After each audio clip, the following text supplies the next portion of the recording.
Hello everyone, आज हम unit 2 genetics का चैप्टर 2 कर रहे हैं, molecular basis of inheritance. Inheritance patterns और जेनेटिक बेसिस के बारे में आप प्रीवियस चैप्टर में पढ़ चुके हैं और इसी से थोड़ा सा आगे हम अभी पढ़ेंगे। और पहले चैप्टर में आपने ये भी पढ़ा कि जो मेंडल के फैक्टर्स थे, it was not so clear to satisfy all the biologist. So genetic material की जो स्टडी है वो 100 ऑफ ईयर्स तक चलती गई और 100 ऑफ ईयर्स के बाद जब लास्ट में जो रिजल्ट हमें पता चला जेनेटिक मटेरियल का, that was DNA. DNA is the genetic material. अब ये चीज़ प्रूव हो चुकी है और इस चैप्टर में भी हम सारा डीएनए के बारे में पढ़ेंगे और मॉलिक्यूलर बेसिस ऑफ इनहेरिटेंस यहाँ पर जो है वो डीएनए ही है। DNA most of the organisms के अंदर जेनेटिक मटेरियल का काम करता है। आरएनए भी हमारे पास होता है जो जेनेटिक मटेरियल के जैसे काम करता है, बट आरएनए सिर्फ कुछ वायरसेस के अंदर ही जेनेटिक मटेरियल के रूप में काम करता है। तो जितने भी ऑर्गेनिजम्स हैं, almost majority of the organisms have DNA as the genetic material. So DNA and RNA both are the genetic material. DNA जो है हमारे पास, हमने अभी पढ़ा कि it is the genetic material. तो डेफिनेशन क्या होनी चाहिए जेनेटिक मटेरियल? तो अभी हम यहाँ पर जेनेटिक मटेरियल की डेफिनेशन पढ़ रहे हैं। जेनेटिक मटेरियल क्या होता है? It store the biological information and it transfer it to the next generation and it causes its expression in the offspring. तो ये हम लिखेंगे जेनेटिक मटेरियल क्या करता है? It store the biological information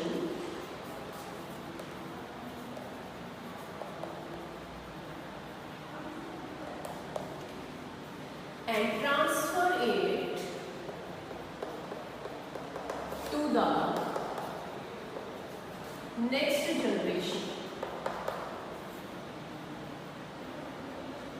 Okay, next generation में ये चला गया, then it causes the expression, because it causes its expression in the offspring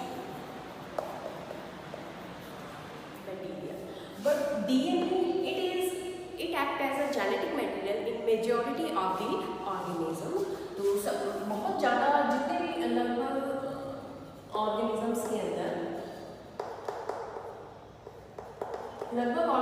अंदर DNA act as a genetic material. RNA also act as a genetic material but only in some viruses. Okay? RNA genetic material के साथ साथ कुछ और काम भी करता है। तो act as a adaptive molecule. Adaptive molecule का मीन्स होता है it attach with the amino acid. जब आप ड्यूरिंग द प्रोटीन फॉर्मेशन, जब आप इस चैप्टर में लास्ट में ट्रांसलेशन पढ़ेंगे तो उसमें प्रोटीन फॉर्मेशन के बारे में जब हम पढ़ेंगे तो ये फंक्शन आपको वहाँ क्लियर हो जाएगा। It also act as a catalytic enzyme. यहाँ पर कैटालिटिक एंजाइम की जो बात हो रही है, it is a ribozyme.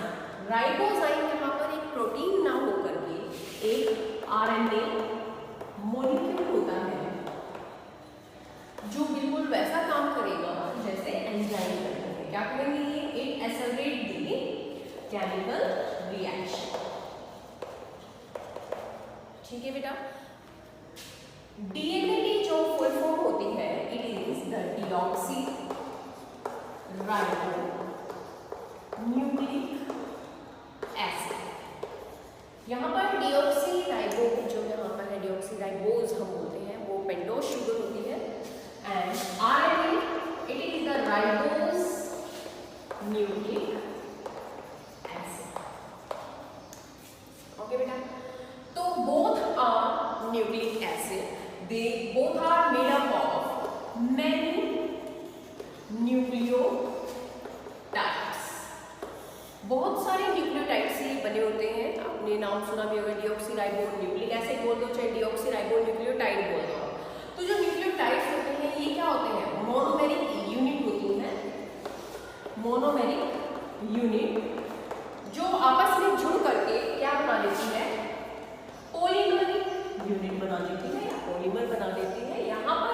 Monomeric unit nucleotide है, और जो यहाँ पर जो पॉलीमर बन रहा है इट इज द डीएनए और you can say RNA.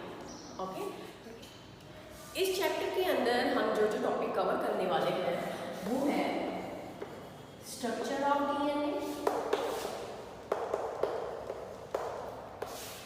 DNA replication,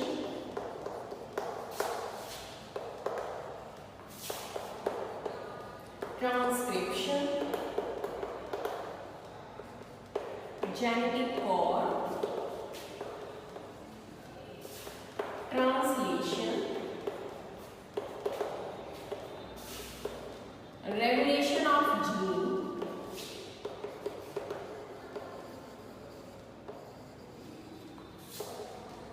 human genome project,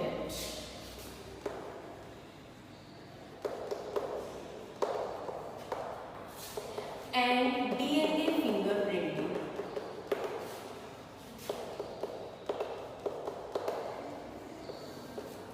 ये सारे टॉपिक हमारे इस चैप्टर में कवर होंगे, तो हम वन बाय वन इनके बारे में पढ़ रहे हैं। Let's start with the most interesting molecule found in living organism, that is DNA. तो सबसे पहले हम बेटा डीएनए की लेंथ के बारे में बात करेंगे। यहाँ पर जो डीएनए की लेंथ है it depends on the number of nucleotides.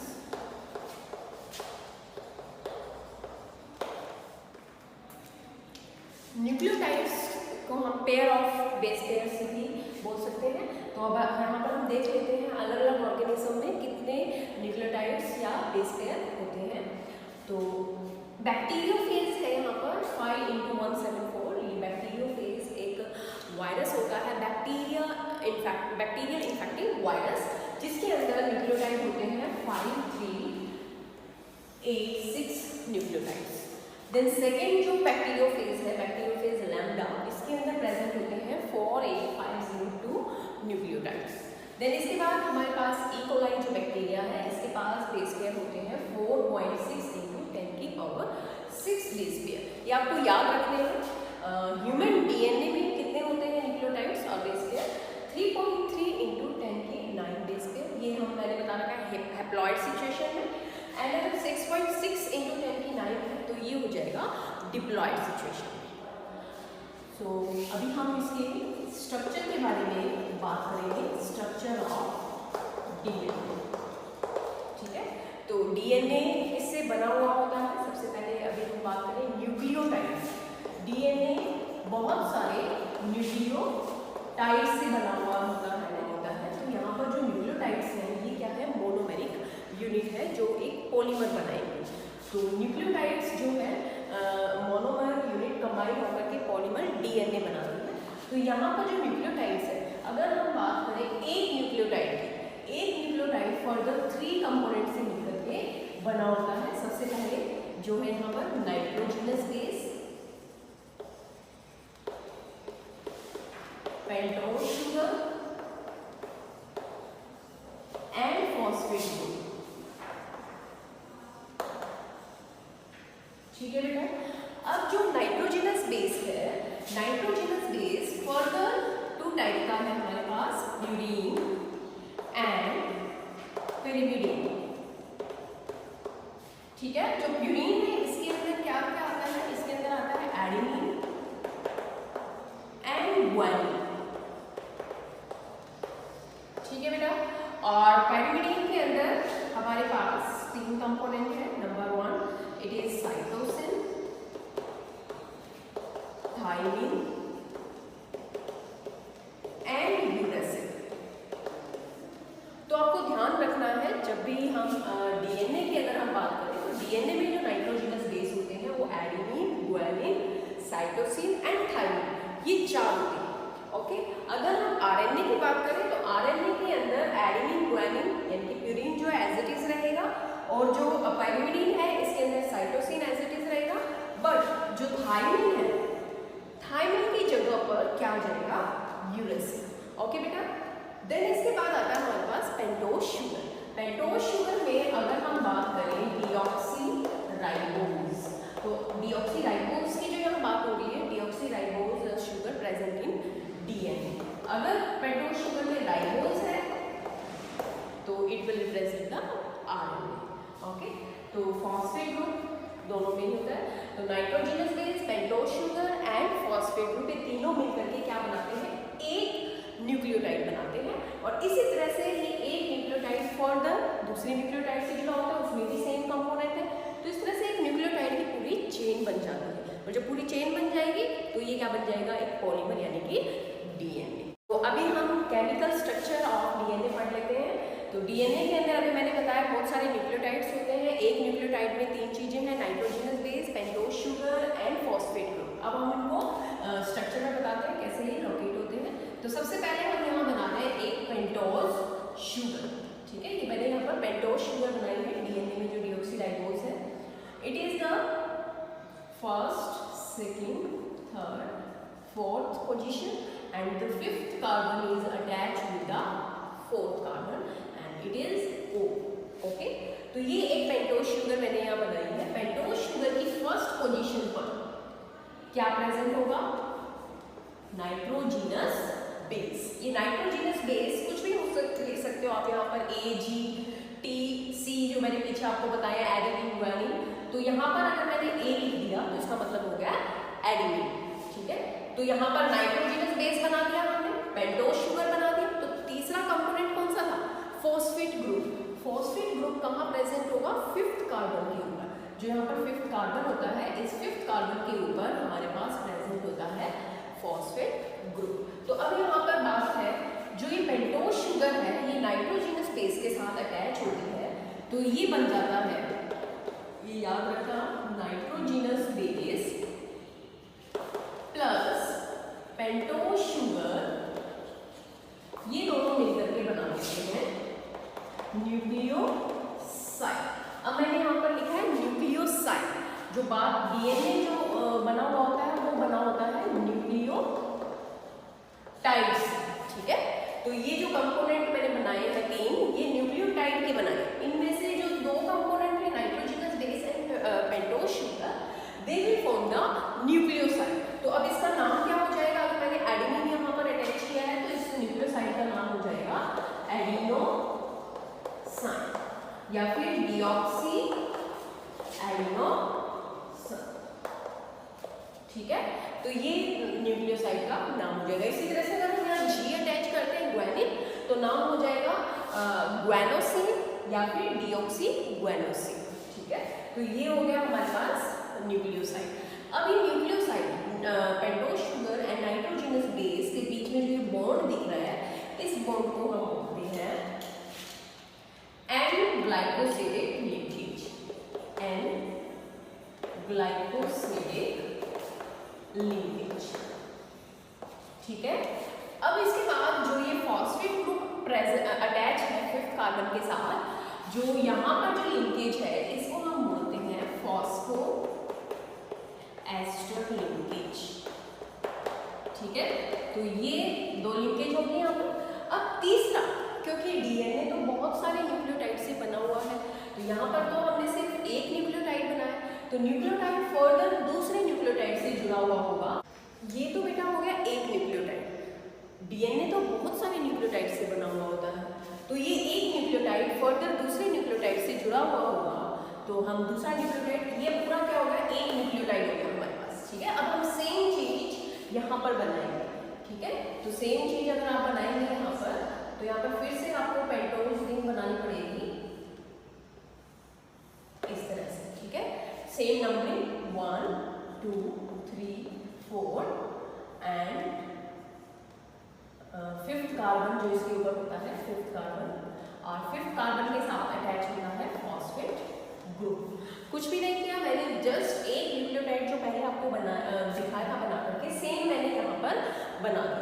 अब ये एक न्यूक्लियोटाइड दूसरे न्यूक्लियोटाइड से जुड़ा हुआ होता है विद द हेल्प ऑफ, यहाँ जो बॉन्ड है ये, इट इज 3' 5' क्योंकि 3' 5' फॉस्फो डाइएस्टर बॉन्ड।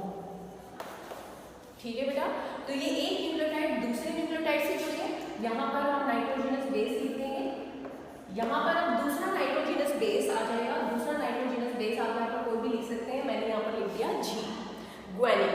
तो ये ग्वानिन और पेंटोस शुगर मिलकर के क्या बना रहे हैं, न्यूक्लियोसाइड कौन सा, ग्वानोसिन आ जाएगा यहाँ पर, या फिर डिऑक्सी ग्वानोसिन। तो ये जो बॉन्ड था ये था 3-5- फॉस्फोडाइएस्टर बॉन्ड, ठीक है, जो भी बताया था मैंने।